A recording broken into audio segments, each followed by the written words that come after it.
Bien. Bueno, como les decía, hoy vamos a ver antidepresivos y dentro de esto un poco las generalidades, los tipos o las clases de antidepresivos con los cuales contamos en la actualidad, algo de los mecanismos de acción, importante para que ustedes sepan, y sobre todo algunos perfiles de efectos adversos de algunos antidepresivos, los ejemplos, vamos a nombrar algunos fármacos y las indicaciones actuales, ¿sí? Y el otro grupo son los estabilizadores del estado de ánimo, y vamos a ver qué tienen que tener en cuenta para definir un estabilizador del estado de ánimo, algunos ejemplos también, y obviamente el mecanismo de acción. Y algunas consideraciones también vamos a tener en cuenta cuando vayamos desarrollando cada grupo. Un poquitito para que conozcan algo de la historia de los antidepresivos, ¿sí? En la década del 50 aproximadamente, entre el año 52 y 57, un fármaco que era un antituberculoso, que inhibía la monoaminoxidasa, llamado iproniazida. Es el primer antidepresivo que se conoce, es un IMAO, y ¿cómo lo descubren? Porque los médicos que veían a los pacientes con tuberculosis, obviamente una enfermedad sumamente, en ese momento, discapacitante, afectaba el estado de ánimo. Y los pacientes que eran tratados con la iproniazida tenían una mejoría en su estado de ánimo. Entonces, accidentalmente se descubre este antidepresivo. Un poquitito más adelante surge otro antidepresivo de otro grupo farmacológico, que son los duales antiguos, comúnmente conocidos como antidepresivos tricíclicos, como la imipramina, fue el primer antidepresivo tricíclico.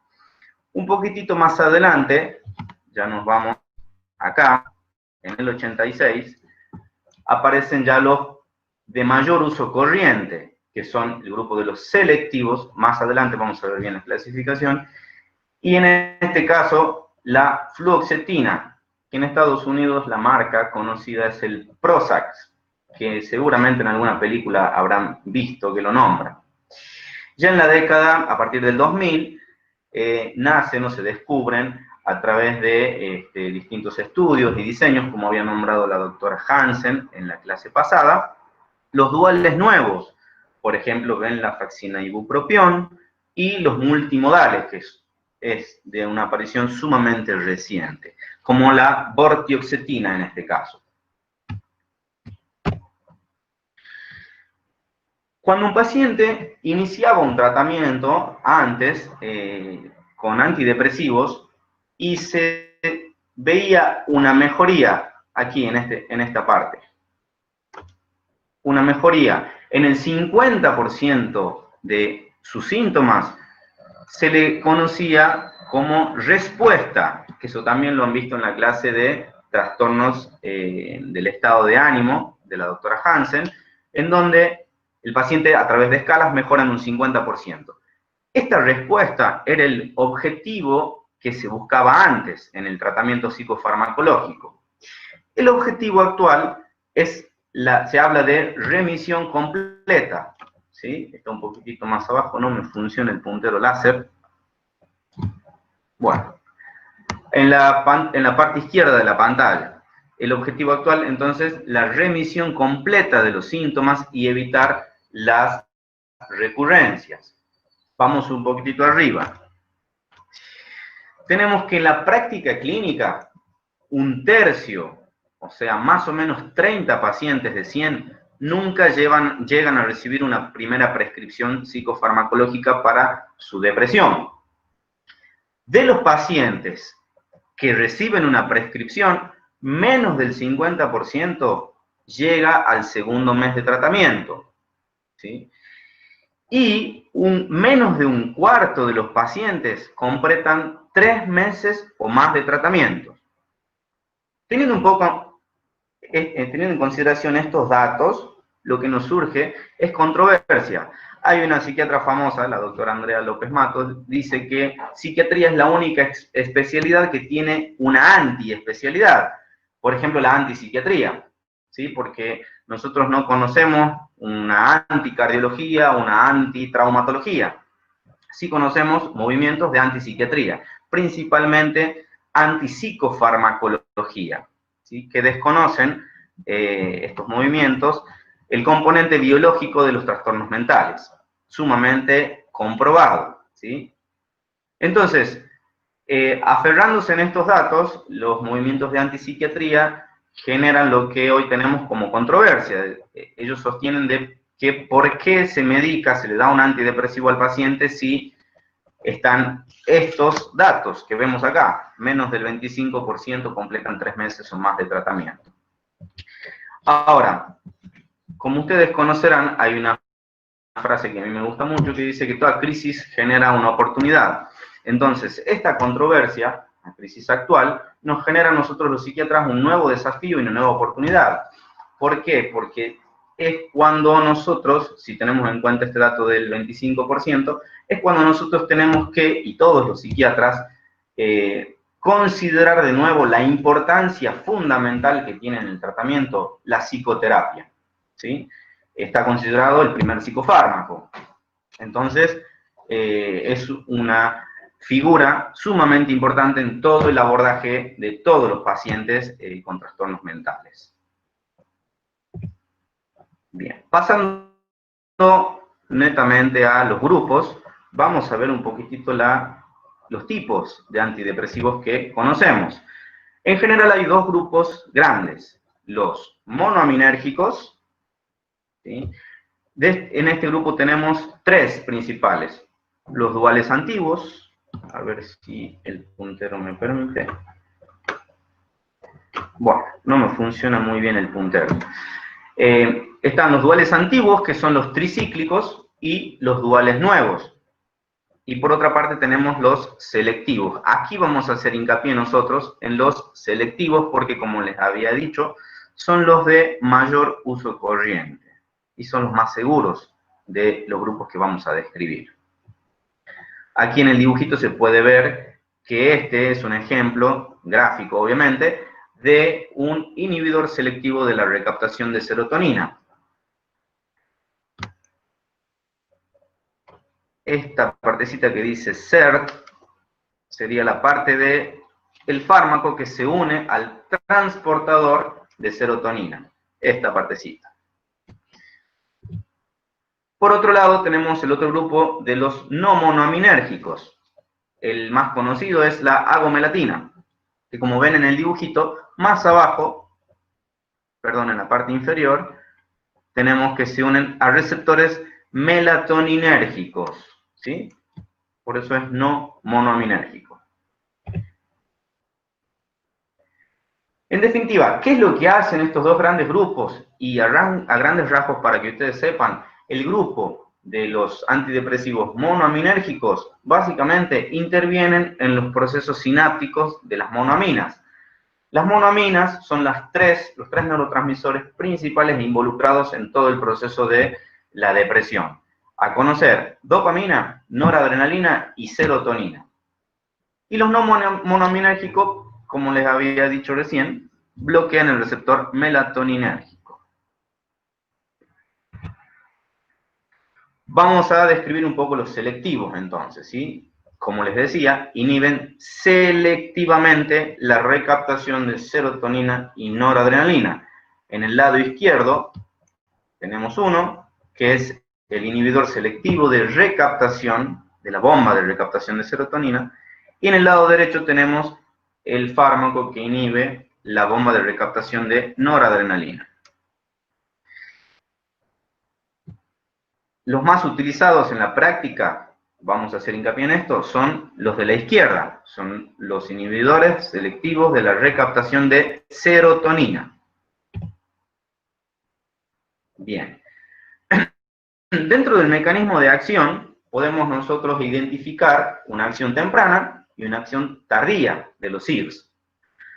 Aquí en el gráfico se puede ver la serotonina, que es lo que está en amarillo, que parece que tiene una cabecita, ¿sí? En la hendidura sináptica se une el receptor, vamos a ver si el puntero me ayuda, aquí, se une al receptor postsináptico, ¿sí? Para transmitir el impulso nervioso, y se une a este transportador presináptico, que es la bomba de recaptación de serotonina. el fármaco, como se acuerdan del gráfico, que era una esfera verde y una figura que decía CERT, no sé si se acuerdan en el gráfico de los IRS, se une a la bomba de recaptación de serotonina, produciendo una inhibición, por lo tanto una imposibilidad de que la serotonina sea captada nuevamente para la neurona presináptica. Vamos a ver un poquitito para aclarar con los gráficos. ¿Sí? Esta es una neurona de una persona en un estado depresivo. Si nosotros damos un fármaco, esta neurona del paciente depresivo está con una sensibilización en los receptores postsinápticos. Aquí en el lado derecho pueden ver, está aumentada la cantidad. ¿Se puede ver bien? Ahí sí. Hay una upregulation, ¿sí? Porque la neurona postsináptica lo que hace es detectar una disminución en el tono serotoninérgico o en la cantidad absoluta de serotonina. Por lo tanto, regula a la alza, aumentando la expresión de ese tipo de receptor. Y en la parte izquierda vemos que están los receptores presinápticos, en donde también hay una regulación a la alza. Ahora, cuando el paciente empieza con el tratamiento psicofarmacológico con un IRS, notamos aquí, en el lado izquierdo, que el fármaco inhibe la bomba de recaptación. ¿Sí? Por lo tanto, fíjense la serotonina cómo aumenta aquí en la zona somatodendrítica, es decir, del lado izquierdo de ustedes. Fíjense, en comparación, cómo aumenta acá la serotonina. Se ve clarito, ¿no es cierto? Bien, eso es una primera instancia, hablando de las acciones tempranas del psicofármaco. Ahora, un poquitito más avanzado en el tiempo, lo que hace ese aumento de serotonina en la zona somatodendrítica presináptica es regular a la baja, ¿sí? Una downregulation de los receptores presinápticos, es decir, del lado izquierdo. Con lo que, en traducción, vamos a tener un aumento en el tono serotoninérgico. Esto da como consecuencia, obviamente, un aumento de la serotonina, no solo en la zona somatodendrítica, que es el lado izquierdo, sino también un aumento de la serotonina en el lado derecho, que es la hendidura sináptica, con lo cual va a estimular el receptor postsináptico, dando continuidad o normalizando el impulso nervioso. Esto, hasta aquí tenemos que es la acción temprana de los IRS. Vamos ahora a la acción tardía. Nosotros tenemos que el IRS inhibe la bomba de recaptación de serotonina. Cuando estimula el receptor y a través de segundos y terceros mensajeros, lo que hace es modificar la expresión génica de esa neurona, dando como resultado disminución. Aquí es donde está la disminución de la expresión génica de los receptores y un aumento en expresiones de proteína que van a llevar a la síntesis de lo que se conoce aquí abajo, está BDNF. Fíjense en el dibujito de la regadora, ¿sí? El BDNF es el factor de crecimiento neuronal. Por lo tanto, a la larga, la acción tardía, vamos a tener una neurogénesis, una neuroprotección, ¿sí?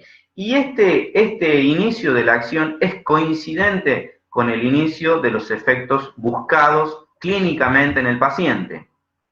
Si se acuerdan, la doctora había nombrado de que nosotros tenemos un inicio de acción clínico más o menos en 3 semanas, ¿sí? Entonces al paciente hay que explicarle, vos vas a iniciar el tratamiento con el psicofármaco y más o menos en promedio en 3 semanas vas a empezar a notar las mejorías de los síntomas que ha mencionado el paciente en la consulta. Entonces, la acción temprana es básicamente por la inhibición de la bomba de recaptación y la acción tardía es a través de de segundos y terceros mensajeros,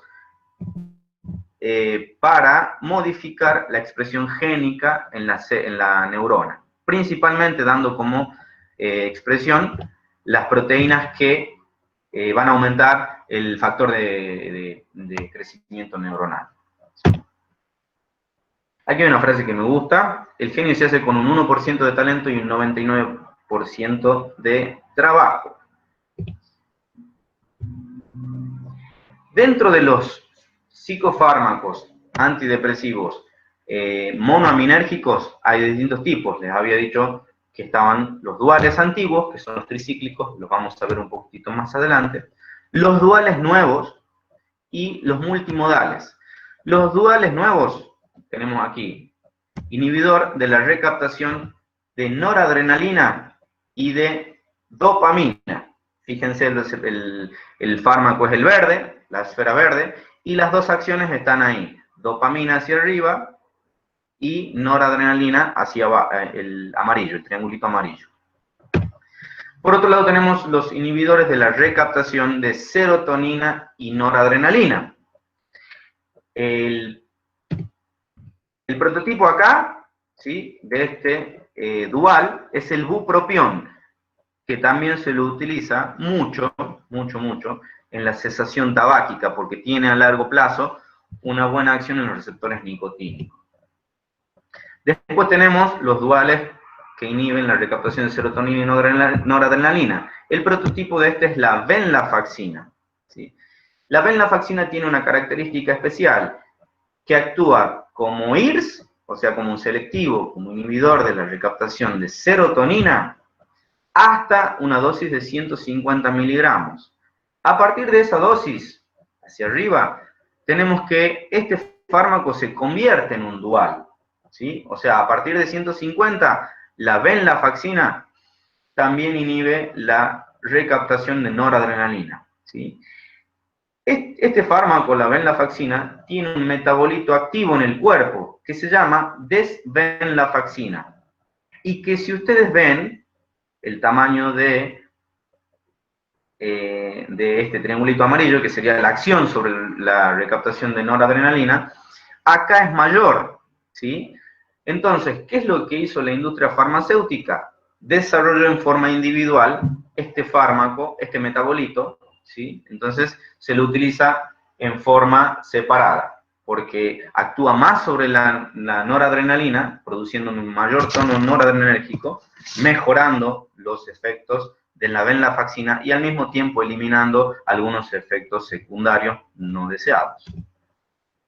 Y después tenemos los tricíclicos. Fíjense la diferencia que hay, ¿sí?, entre un IRS, que solamente tiene una acción sobre la bomba de recaptación de serotonina, y el tricíclico. Fíjense sobre todo los receptores que actúan estos fármacos. Posibilidad de actuar sobre receptores H1, aquí lo tenemos, posibilidades de actuar sobre receptores alfa-adrenérgico, muscarínicos, serotoninérgicos, noradrenérgicos, bloqueando canales de sodio, ¿sí? Por lo tanto, se consideran fármacos muy, sin ser peyorativos, muy sucios en el organismo, ¿sí? Producen una diversidad de efectos buscados clínicamente y un gran perfil de efectos secundarios no deseados. Aquí tenemos un poquitito los efectos colaterales de los fármacos tricíclicos. Cuando actúan sobre los receptores muscarínicos M1, vamos a tener taquicardia sinusal, sequedad bucal, constipación, visión borrosa, retención urinaria y trastornos cognitivos. Son todos efectos colinérgicos, como les decía. El efecto histaminérgico está dado principalmente por la sedación, que en muchos casos es un efecto buscado, en otros casos no, y la hiperorexia, porque está comprometido el centro de saciedad. Cuando actúa sobre los receptores monoaminérgicos, hay un síndrome extrapiramidal o galactorrea-amenorrea. Como habrán visto, son efectos similares a los que se veían en los grupos farmacológicos, los antipsicóticos. Después, la acción sobre el receptor alfa-adrenérgico me puede dar hipotensión ortostática y sedación.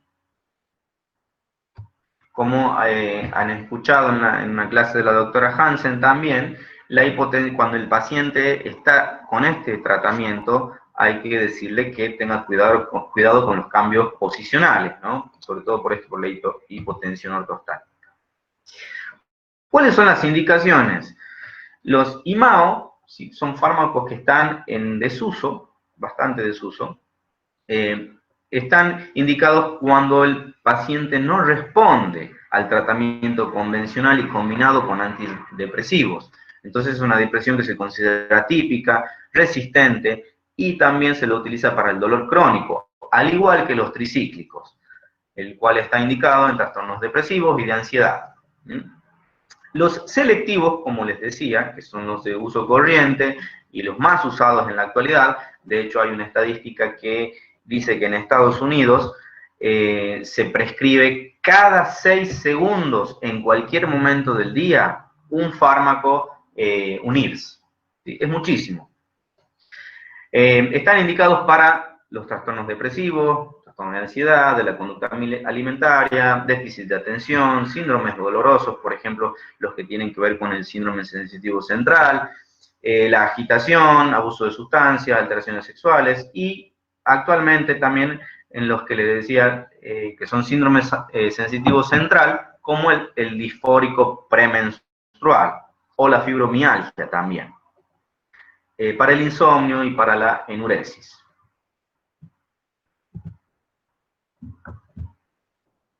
Este es el grupo de los antidepresivos, ¿sí? Los estabilizadores del estado de ánimo. Como les había dicho, es importante acá una definición, ¿sí? Para que sea considerado el fármaco un estabilizador del estado de ánimo, tiene que tener un efecto aprobado en esto, en mejorar una fase del trastorno bipolar sin empeorar la otra fase ni acelerar la velocidad del ciclado que el paciente ya tiene, ¿sí? Es decir, si el paciente está en una fase depresiva con diagnóstico de bipolar, si yo le doy un fármaco para tratar esa depresión, este fármaco no tiene que llevar al paciente desde un humor, en un polo, que sería la depresión, hacia arriba, hacia una euforia, una hipomanía o una manía, ¿sí? Si el fármaco mejora esta fase, mejora la depresión, pero hace switchar al paciente, lo lleva a un aumento en su afectividad, no es un estabilizador del ánimo, ¿sí? Y al revés, si el paciente está con una fase eufórica, hipomaníaca o maníaca, y yo utilizo un fármaco, un psicofármaco para controlar esta fase, pero el fármaco le produce o le puede producir una depresión al paciente, estamos hablando de un fármaco que no es un estabilizador del ánimo, ¿sí? Ejemplos de esto: paciente con trastorno bipolar en fase depresiva. Si yo le doy un antidepresivo, estoy mejorando su depresión, pero estoy corriendo el riesgo de que ese paciente switchee, ¿sí? Hacerle un switch al paciente y pase a la fase hipomaníaca o maníaca. Entonces, el antidepresivo no es un estabilizador del ánimo. Me puede funcionar, pero sí asociado a otra cosa, ¿sí? Vamos al otro ejemplo. Si el paciente está en una fase hipomaníaca o maníaca y yo utilizo un antipsicótico, por ejemplo, el haloperidol, un antipsicótico típico, el paciente va a mejorar de su fase hipomaníaca, pero es muy probable el tratamiento únicamente el paciente caiga en una fase depresiva. Por lo tanto, el haloperidol, antipsicótico típico, tampoco es considerado un estabilizador del estado de ánimo. Debe mejorar el episodio agudo sin empeorar el curso de la enfermedad. Como les decía, el último caso del haloperidol. Mejora el episodio agudo, ¿sí? Paciente con manía, tratado con haloperidol, mejora el episodio agudo. Pero a la larga, en el curso, librado a su libre curso de la enfermedad, el fármaco va a empeorar el curso, es decir, le va a generar al paciente una faz depresiva. Y también debe disminuir la frecuencia, la intensidad y la periodicidad de los episodios afectivos. Básicamente de eso se trata, ¿sí? El tratamiento del sostén. Que el tratamiento sostén básicamente es para evitar esto, ¿de acuerdo? Y como les habían dicho en las otras clases, el doctor Corrales, el doctor Díaz, cada vez que hay un episodio, ¿sí?, sobre todo hacia arriba, ocurre en el paciente una poda neuronal. Entonces lo que hay que hacer es evitar esto porque le estoy causando al paciente yo un daño neuroanatómico. Bien. ¿Cuáles son los estabilizadores del estado de ánimo que nosotros conocemos? En primer lugar, tenemos el litio, ¿sí? Que como todos sabemos es una sal, ¿sí? Y tiene un mecanismo de acción un poco claro, muy poco claro. Se hipotetiza al respecto, infiriendo que actúa sobre el fosfatidilinositol, proteína G, otros segundos y terceros mensajeros, lo que en definitiva hace es controlar los episodios maníacos y prevenir la recurrencia. Esto está aprobado por FDA, ¿sí? Food and Drug Administration, que sería el homónimo, el equivalente a ANMAT acá en Argentina. Todos los fármacos tienen que ser aprobados por FDA para ser considerados que tienen evidencia, ¿no es cierto? Acá con el litio es importante aclararles una pequeña cosa.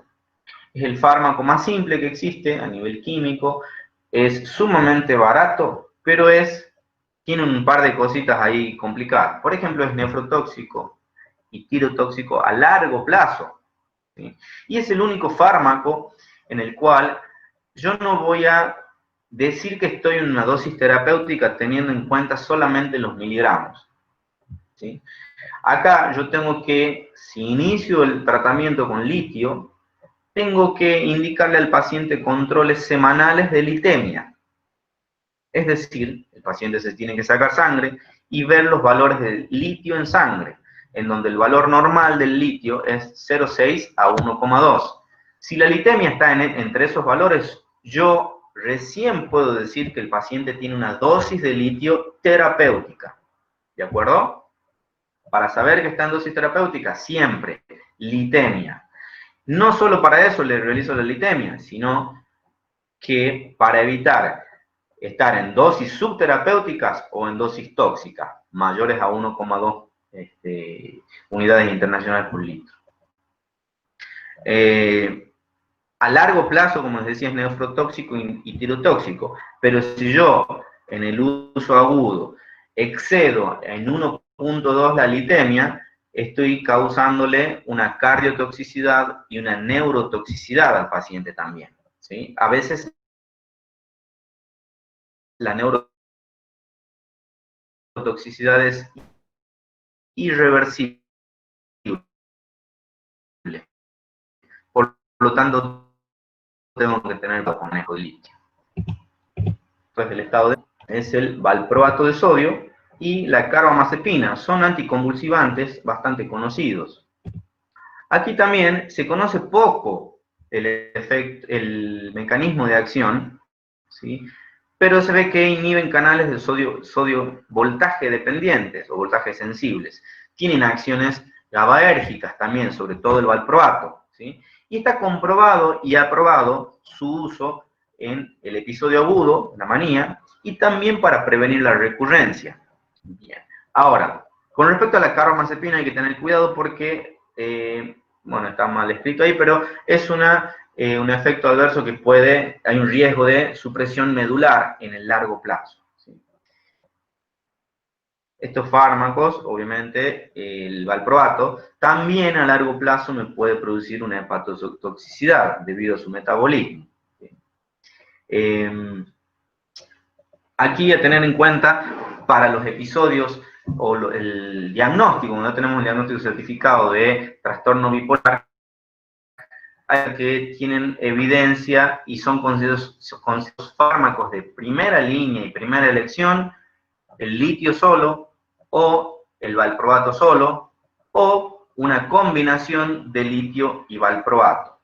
¿Sí? Es de primera línea, como les decía. Como se habrán dado cuenta, ninguno de estos está aprobado para, ni comprobado para tener una seguridad de que estamos tratando la fase depresiva del paciente. Entonces, surge la lamotrigina, que previene la recurrencia en manía y depresión. A pesar de no estar aprobado por FDA, está comprobado que previene la manía y la depresión, ¿sí?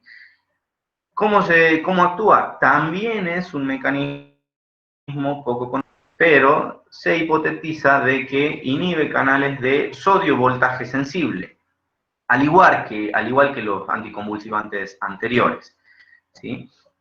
¿Por qué la motrigina no se utiliza en el episodio agudo? Es debido a un riesgo en un rash cutáneo en Johnson, que es bastante peligroso y tiene riesgo vital. Entonces, este fármaco, la lamotrigina, indicado en una titulación lenta. La titulación es empezar con dosis, una determinada dosis, ir subiendo la dosis hasta que llegue a una dosis terapéutica, ¿sí? Que para yo llegar a una dosis terapéutica, más o menos necesito un mes de lamotrigina. Es por eso que no se lo utiliza en los episodios agudos, ¿sí? Bien. Y por otra parte, tenemos los antipsicóticos atípicos. No los describo ahora porque han sido descritos en la clase pasada de antipsicóticos, obviamente, ¿sí? Entonces, todos estos grupos conforman el grupo de los estabilizadores del estado de ánimo, ¿sí? Con respecto a los antipsicóticos atípicos, todos tienen evidencia comprobada que los cuales hacen que sea una recomendación para la fase maníaca o hipomaníaca del trastorno bipolar. Del grupo solamente quetiapina y lurasidona son los que están probados para la depresión bipolar, o sea, la depresión en el paciente con trastorno bipolar. En resumen, en la prescripción psicofarmacológica, no solo de los antidepresivos, siempre tenemos controversia, como les decía, debido a la mitología detrás de la imagen de la psiquiatría, del psiquiatra, del psicofármaco. El psicofármaco me va a dejar dopado, el psicofármaco me va a generar dependencia, que no hay una edad suficiente sos muy chico para tomar un psicofármaco, y el psicofármaco cambia a la persona, etcétera, etcétera. Una serie de mitologías, ¿sí? Entonces, siempre en la medida que sostengamos el estigma del trastorno mental, sostengamos el estigma del psicofármaco, esto da para rato. Los antidepresivos más usados son los IRS. Acuérdense de esto que les decía.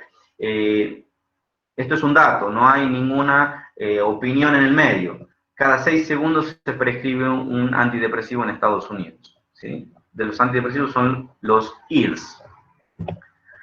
Tiene un mecanismo inicial y tardío, una acción temprana y tardía. La acción temprana, acuérdense, bloqueo de la bomba de recaptación de serotonina.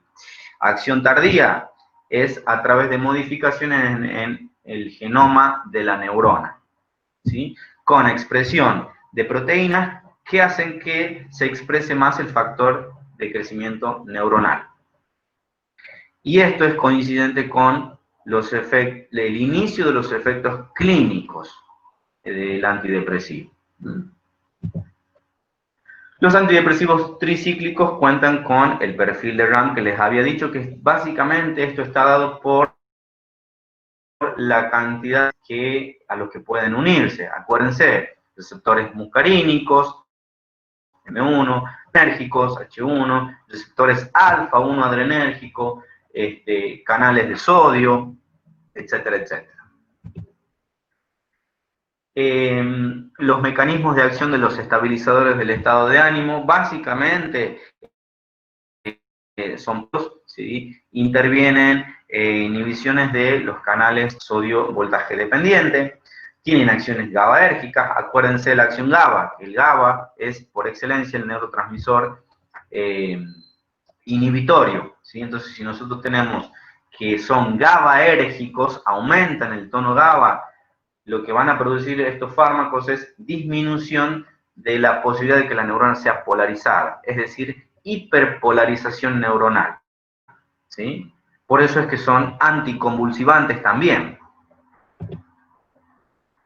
Y acuérdense de la definición de lo que es un estabilizador del estado de ánimo. Para que sea con de ánimo tiene que mejorarme una fase sin empeorarme la otra, tiene que ser efectivo en el episodio agudo, pero no empeorarme el curso de la enfermedad, y tiene que evitar las ciclaciones rápidas.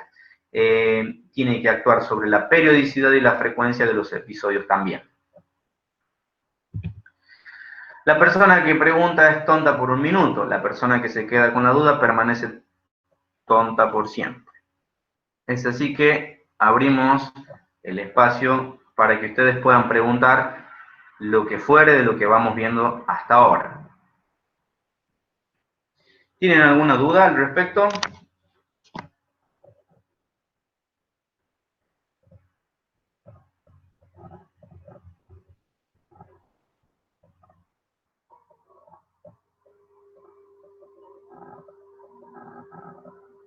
Tenemos que saber bien dosis de fármacos. En general los manejos de dosis, ¿sí? Son del especialista. Con que ustedes sepan cuáles son los nombres, cuáles son los mecanismos de acción básicos, los efectos adversos, el perfil de los efectos adversos que definen en general a los psicofármacos, eso es lo más, y obviamente las indicaciones, eso es lo más importante.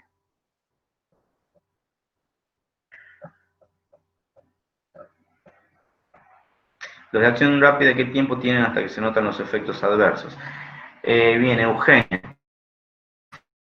El inicio de acción, ¿sí? En general, los IRS producen ciertos efectos de intolerancia o efectos no deseados al inicio del tratamiento. Cuando el fármaco actúa en la zona somatodendrítica, ¿sí? Y que ahí después de dar una upregulation hay una downregulation, ahí es donde el paciente genera lo que se llama tolerancia a los efectos adversos, es decir, ocurren síntomas molestos, náusea, cefalea, dolor abdominal con malestar gastrointestinal, mareos, ¿sí? A veces parestesias en la punta de los dedos, parestesias en el cuero molestos, desaparecen y tienen una coincidencia con la downregulation de los receptores presinápticos en la zona somatodendrítica, ¿sí? Y más o menos, hasta que se produce la modificación del genoma con las proteínas de expresión, demoran aproximadamente 3 semanas. Y eso tiene que saberlo el paciente, porque vos le vas a dar un tratamiento, el paciente va a llevar una semana, semana y media tomando algo, y te va a decir el doctor o la doctora me ha dado algo que no me hace nada. Entonces el paciente tiene que saber cuánto más o menos va a esperar hasta que empiece a notar los efectos clínicos buscados. Los IRS tienen efecto adverso a largo plazo. A largo plazo son muy seguros. Hay muchos estudios, justamente, repito, de seguimiento donde se ve que no hay cuestiones negativas. Al contrario, estos investigadores plantean que debido a la neuroprotección, por el factor de crecimiento neuronal, y debido a que a través de una enzima que se llama IDO, favorece la disminución de que el triptófano se convierta en quinunenina y no en serotonina, Es decir, el triptófano sigue dos vías. La formación de serotonina por este lado y la formación de quironeninas por este lado.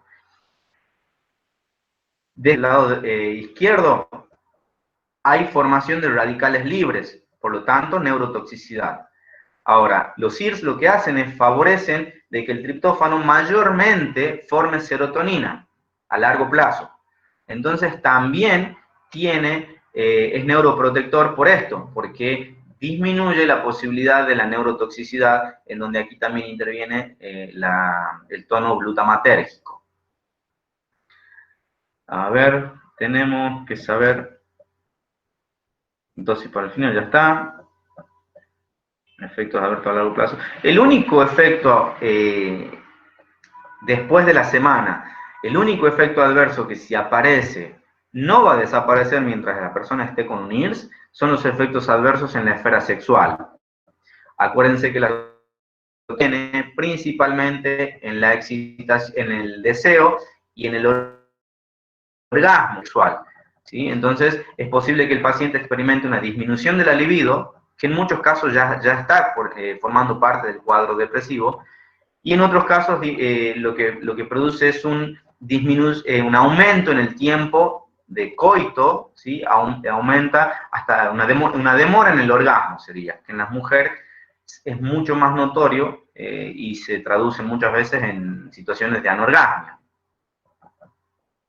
En ese caso, hay que también explicarle al paciente para evitar problemas de pareja, porque si no, va a disminuir su deseo sexual, y del otro lado van a decir, che, ¿qué pasa que ya no me buscas como antes, que andas con otra o lo que fuera? El tratamiento causa dependencia de ninguna manera, ¿sí? La dependencia que se ve es con el uso crónico del grupo benzodiazepinas, el único psicofármaco que produce dependencia. Sí producen, ¿sí? Los IRS, cuando se hace una interrupción brusca del tratamiento, fenómenos de discontinuación, ¿sí? Porque evidentemente el cuerpo está recibiendo, está de alguna forma, para que se entienda, suplantando funciones.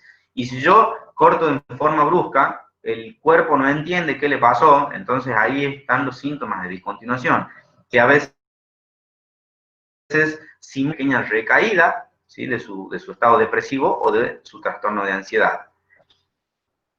¿Qué fármacos podría usar si tengo un paciente bipolar cursando un episodio depresivo? Dentro de los estabilizadores de estado de ánimo, como les había dicho, la lamotrigina es el que tiene evidencia probada prevenir la recurrencia de los episodios depresivos en el marco de un trastorno bipolar. Y como también les había dicho, los antipsicóticos atípicos de este grupo, los que tienen evidencia probada para la depresión bipolar, es la quetiapina y la lurasidona. De los anticonvulsivantes, ustedes dijo que había solo dos que estaban probados para la depresión bipolar. La depresión bipolar, ahí está. Los antipsicóticos atípicos, no los anticonvulsivantes. La motriquina se usa en Argentina, aunque no esté aprobada, está en venta y tenemos que tener en cuenta nosotros, es solo para el especialista. Estos fármacos en general son para el especialista, pero sí es de uso corriente acá en Argentina también. Si consulta un paciente tratado con antidepresivos, pero que abandona el tratamiento, ¿cómo se lo retoma en la misma dosis? Y esto va a depender del tiempo, pero en general sí. Si es hace poco que dejó el tratamiento, en general la misma dosis. De todas formas, ¿sí? Hablando de tratamiento con IRS, pura y exclusivamente con IRS, ¿sí? En general, las dosis de inicio y de mantenimiento, con algunas excepciones, ¿sí? Por ejemplo, venlafaxina, ¿sí? Que ahí sí hay que titular la dosis. Pero el resto de los IRS son conocidos los usos que la dosis inicial, como les decía, es la misma dosis de mantenimiento. Ahora, lo que se hace mucho en la práctica, como los efectos molestos del paciente están en la primera semana, lo que se hace en general, si uno evalúa que el paciente tiene mucha sugestión negativa, sobre todo al respecto del psicofármaco y al miedo de que le genere cosas, entonces nosotros lo que podemos hacer es, en la primera semana, empezar con la mitad de la dosis, ¿sí? Una vez que ya se produjo la downregulation de los receptores presinápticos, en donde en teoría el cuerpo ya toleró estos movimientos nuevos, a partir del 8º día empezamos con la dosis terapéutica. La titulación básicamente es dosificación menor hasta una mayor dosis, ¿sí? Llegando a lo que es una dosis terapéutica en el transcurso de los días. Hay titulaciones rápidas, hay titulaciones lentas. Por ejemplo, en la motrigina les había comentado recién que más o menos un mes, más o menos, se necesita para titular. Quetiapina, por ejemplo, es una titulación rápida. A veces de un día a otro se puede ir aumentando, ¿sí? ¿Alguna otra pregunta? ¿Al Power lo suben al campus? Sí, seguramente lo vamos a poner ahí para que esté a disposición de todos.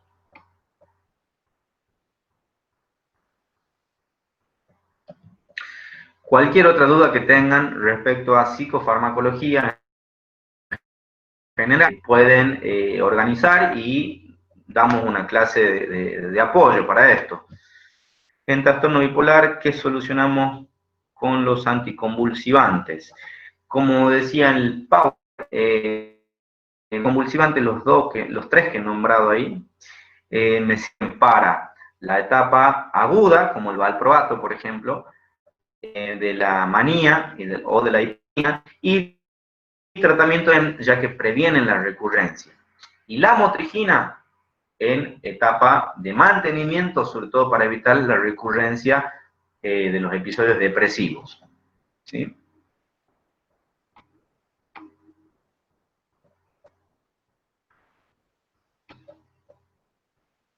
Bien. ¿Alguna otra pregunta?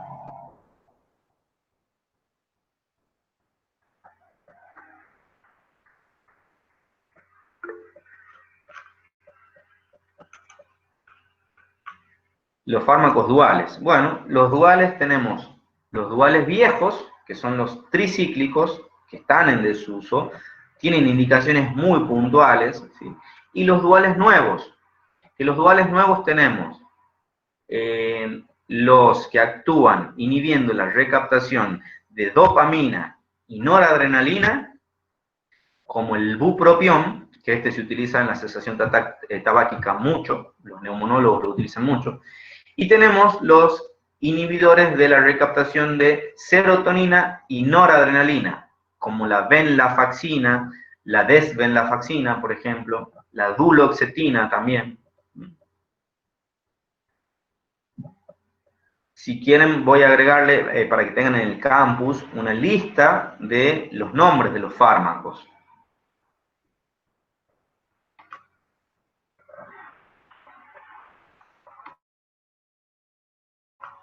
Bien, perfecto. Entonces, antes de subirlos, le voy a dar una diapositiva con los nombres de los duales, que eso faltó. Y de los multimodales también. Los multimodales, para que tengan en cuenta, actúan sobre receptores serotoninérgicos, 5-HT2-1, 5-HT2A, 5-HT3, el 5-HT, el 7, ¿sí? Que aquí es donde ya es un efecto un poco más general en el organismo, no tanto en el sistema nervioso central.